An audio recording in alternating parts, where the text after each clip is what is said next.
সৃষ্ট জলাবদ্ধতায় কিছুটা কমেছে, তবে নবগ্রাম রোডে এখনও পানি রয়েছে। আবহাওয়া অফিস বলছে মৌসুমী বায়ুর প্রভাবে আরও বৃষ্টির সম্ভাবনা আছে। বিস্তারিত জানতে যুক্ত হচ্ছেন সহকর্মী ফিরদাউস সোহাগ। জলাবদ্ধতায় তো স্থানীয় মানুষের দুর্ভোগে পড়েছেন, এ নিয়ে সিটি কর্পোরেশনের কোনো ভূমিকা আছে কিনা, আপনার সঙ্গে কি কোনো কথা হয়েছে কিনা আমাদের জানাবেন। ধন্যবাদ জ্যোতিকা আপনাকে। গত রাতে কিন্তু বৃষ্টি হয়নি খুব একটা বরিশালে, আবার আজ ভোর থেকে এখন পর্যন্ত বৃষ্টি নেই। এই দুটি কারণে কিন্তু আমরা যেটা দেখতে পেয়েছি যে নগরীর গতকালকে এই জায়গাটি আমরা যেভাবে দেখিয়েছিলাম, আজকে কিন্তু সেই পরিমাণ পানি নেই, পানি কিন্তু কমে গেছে। পানি টানের দিকে যদি বৃষ্টি কম থাকে তাহলে কিন্তু পানি কমবে। তবে আপনি যেমনটা বলছিলেন যে আবহাওয়া অফিস যে ইনফরমেশন দিয়েছে সেই হিসেবটাই কিন্তু আসলে বৃষ্টি হবার একটা সম্ভাবনা রয়েছে, কারণ মৌসুমি বায়ু সক্রিয় রয়েছে। আর সিটি কর্পোরেশনের সঙ্গে আমরা কথা বলেছি, তাদের পক্ষ থেকে আমাদেরকে জানানো হয়েছে যে সিটি কর্পোরেশন বেশ কয়েকশো তাদের কর্মী নিয়োজিত করেছেন নগরীর বিভিন্ন সড়কে যে পানি জমে আছে সেগুলো কিভাবে সরিয়ে নেওয়া যায়, অথবা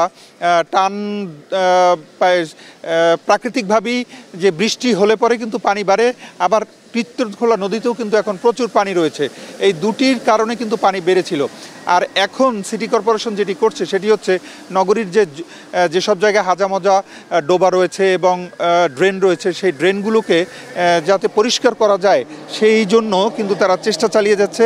অনেক সময় দেখা পলিথিন এবং নোংরা আবর্জনা আটকে থাকার কারণেও কিন্তু ড্রেনগুলো আটকে থাকে এবং সেইগুলো তারা চেষ্টা চালিয়ে যাচ্ছে। আমরা যেটা দেখেছি যে আজকে সকালেও দেখেছি, গতকালকে আমরা দেখেছি সিটি কর্পোরেশনের যারা কর্মী রয়েছে তারা কিন্তু কাটা বা সেগুলো দিয়ে ড্রেনের যে মুখগুলো সেগুলো কিন্তু ছাড়িয়ে দেওয়ার চেষ্টা করছে। এবং একইভাবে কিন্তু নগরীর পরিচ্ছন্নতা কর্মী যারা রয়েছেন, কর্মকর্তা যারা রয়েছেন, তারাও কিন্তু চেষ্টা চালিয়ে যাচ্ছেন। আসলে একটা জিনিস বলে রাখি যে বরিশাল নগরীতে একটা সময় 46টির মতো খাল ছিল, সেই খালগুলো কিন্তু এখন আর নেই। শেষ মুহূর্তে 4-5টি খালের অবয়ব আছে মাত্র, যেগুলো থেকে কিন্তু প্রচুর পরিমাণের ময়লা আবর্জনা এখনও আমরা দেখি এবং নগরীর এই পরিস্থিতির কারণেই কিন্তু এই জলাবদ্ধতা তৈরি হয়। আর বরিশালের যে কীর্তনখোলা নদী, কিছুক্ষণ আগেও আমি বলছিলাম যে কীর্তনখোলা নদীতে এখন কিন্তু প্রচুর পানি রয়েছে এবং সেই পানি সরে না যাওয়া পর্যন্ত কিন্তু এই পানিগুলোই কিন্তু কীর্তনখোলা নদীতে গিয়ে এক পর্যায়ে পৌঁছে। কিন্তু সেই পানিগুলো যে কীর্তনখোলা নদীতে যাবে, একদিকে খালের ব্যবস্থা নেই, আর একদিকে নদীতে পানি থাকার কারণে প্রচুর চাপ রয়েছে এবং সেই কারণে কিন্তু পানি সরে যেতে পারছে না। আর এই অবস্থার কারণেই কিন্তু দুর্ভোগে পড়েছেন বরিশাল নগরীর বাসিন্দারা। আমরা রয়েছি এই মুহূর্তে নবগ্রাম রোডের মনসুর কোয়ার্টার্স নামে যে জায়গাটি রয়েছে সেই জায়গাটায়। সেখানে কিন্তু গতকালকে প্রচুর পানি ছিল, আজকে কিন্তু সেই পানি কিছুটা কমেছে।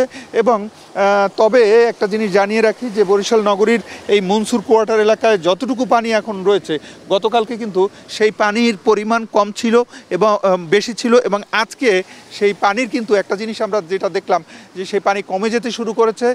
বৃষ্টি না হলে আরও কমতো, কিন্তু রাতের বেলা যতটুকু বৃষ্টি হয়েছে তাতে কিন্তু আস্তে আস্তে ধীরে ধীরে পানি কমছে আমরা যেটা দেখতে পেয়েছি। তবে সিটি কর্পোরেশন বলছে তাদের চেষ্টার কমতি নেই, যে কোনোভাবে তারা চেষ্টা চালিয়ে যাচ্ছে নগরীর মানুষের দুর্ভোগ লাঘবে, কিন্তু প্রকৃতির সাথে আসলে পাল্লা দিয়ে সেটি সমভাবে করা যাচ্ছে না। এতটুকুই ছিল বরিশালে যে জলাবদ্ধতা হয়েছিল তার সর্বশেষ খবর। বরিশাল নগরীতে সৃষ্ট জলাবদ্ধতা